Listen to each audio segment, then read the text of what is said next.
Du coup, ça le comment la nuque depuis ou pas? J'ai senti un changement dans la solidité de, comment dire, l'alignement des cervicales. Mhm.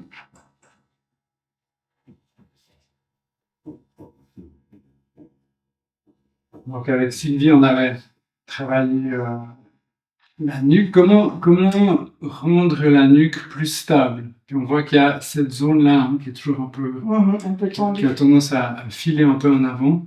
Et Mhm. puis ce qu'on va voir aujourd'hui, c'est comment on peut continuer ce travail de stabilisation. Je détends juste un tout petit peu. J'allonge juste un tout petit peu le haut de la nuque, ça va, Sylvie? Mhm. Et puis c'est déjà vraiment qui gêne tout le temps. Hein. Mhm.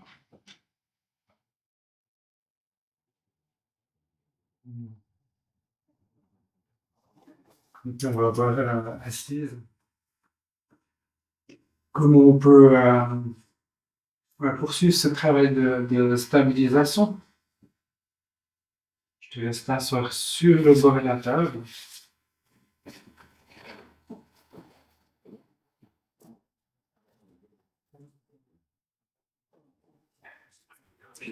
Ouais, okay. Et puis, ah oui, peut-être si tu te mets un peu de 3-4, comme ça, voilà. Et puis ce qu'on va faire, c'est que tu vas osciller vers l'avant, puis tu vas donner simplement ton poids dans ma main. Et puis tu reviens en arrière. Ouais, parce que ce que je vois, c'est qu'il y a beaucoup d'efforts pour stabiliser hein, tout ça. Exact. Est-ce que tu arrives à trouver une position où tu peux vraiment profiter de ma main et te lâcher dedans avec la tête? Ou pas? Non, c'est comme s'il il me manque une donnée pour pouvoir faire.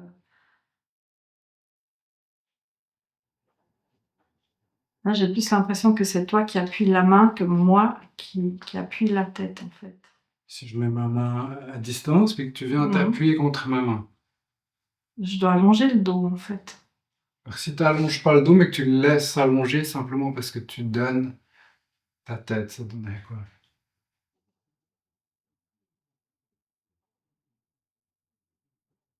Voilà.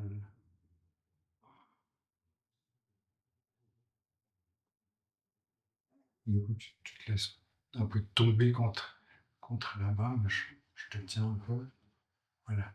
On aimerait que même, t'as pas besoin d'aller plus loin. Maintenant, si je bouge ma main, normalement, ça devrait bouger la tête. Donc, ah oui, là, ça veut dire que c'est détendu, là. C'est pas mal. Donc, Oui. maintenant, continue à rouler vers l'avant. Et puis, on voit que dès que tu roules vers l'avant, ça freine. Hein. Oui. Alors, du coup, on s'arrête. Et tu essaies de détendre sans changer de position. Voilà. On revient un peu en arrière. Je te pousse un petit peu. On s'arrête. Et puis, je vois que ça freine de nouveau. Hein. Oui, je sens que ça bloque.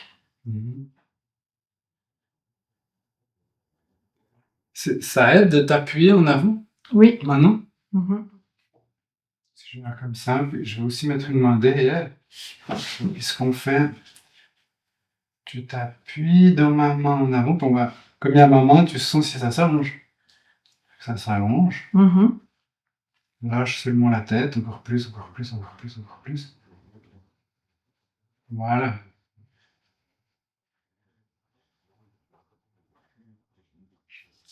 Là, tu viens en avant. Et puis ta colonne vertébrale, ben, je la tiens. Elle est posée contre ma main et puis l'autre bout de la colonne sur la table. Peut-être mettre les pieds un peu d'une manière où tu sens que tu peux lâcher le bas du dos aussi. Puis,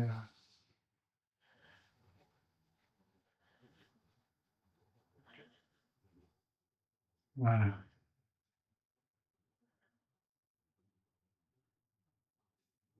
Maintenant, la difficulté, c'est de garder la nuque détendue pendant qu'on va remonter. Moi, je te remonte, tu n'as rien besoin de faire.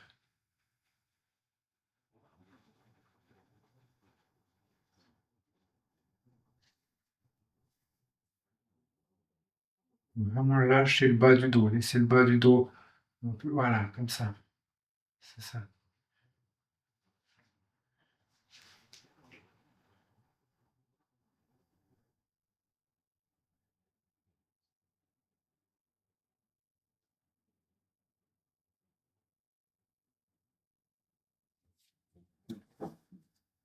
C'est comment là?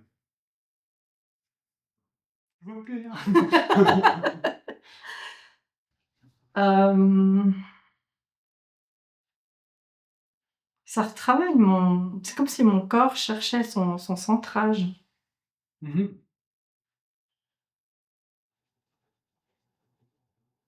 Donc c'est chercher ce contact articulaire finalement, hein, que tu laisses la tête descendre ou aller en arrière, où est l'endroit où finalement les vertèbres elles te donnent l'impression d'être face l'une de l'autre.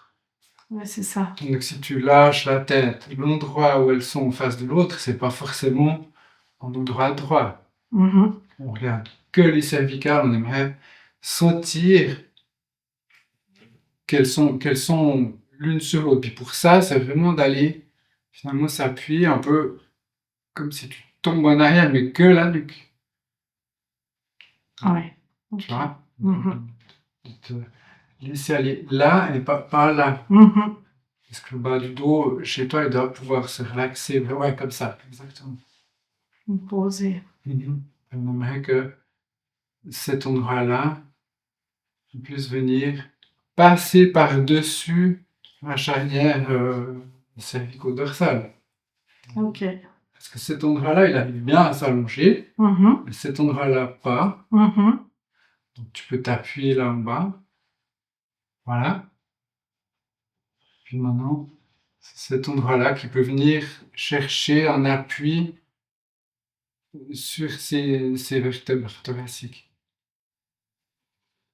Ouais, super. Ouais, c'est ça. Ça fait du sens? Oui, mais je sens que je vais devoir répéter 2, 3 fois l'exercice pour bien intégrer le changement. Mhm. Bon, on y reviendra. Et puis, Mhm.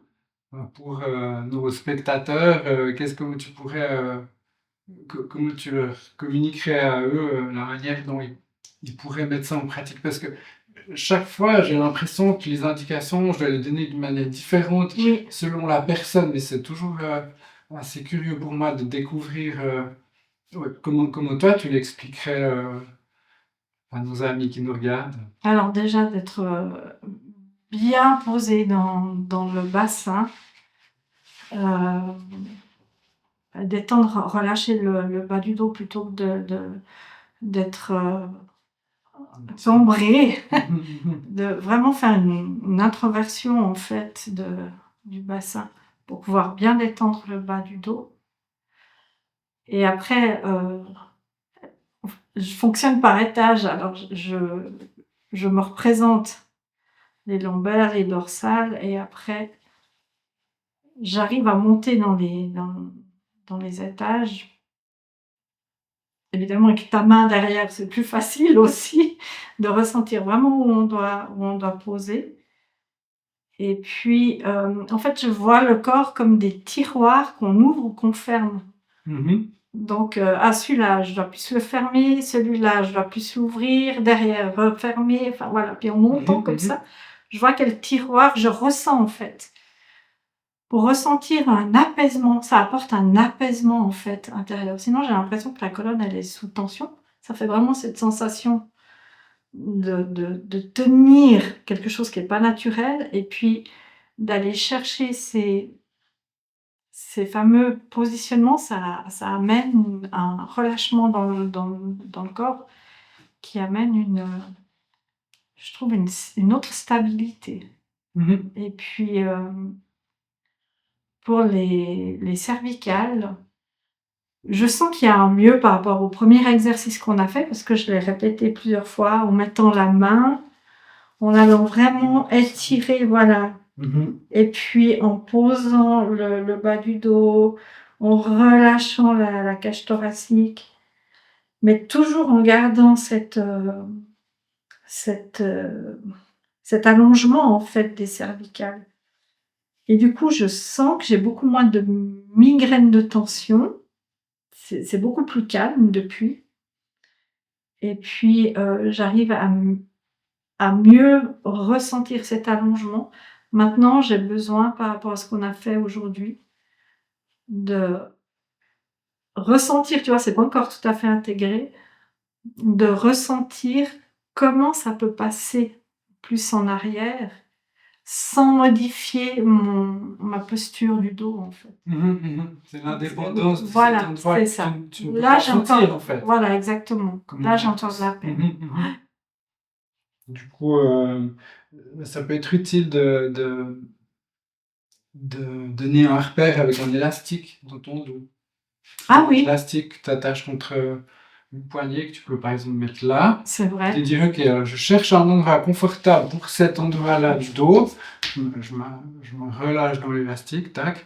Puis moi, dans le bas du dos, je m'en occupe plus. Je m'occupe que de mes cervicales, tu vois. Mhm, Tu peux venir, par exemple, ok, je dois passer par-dessus l'élastique en restant détendu. mhm.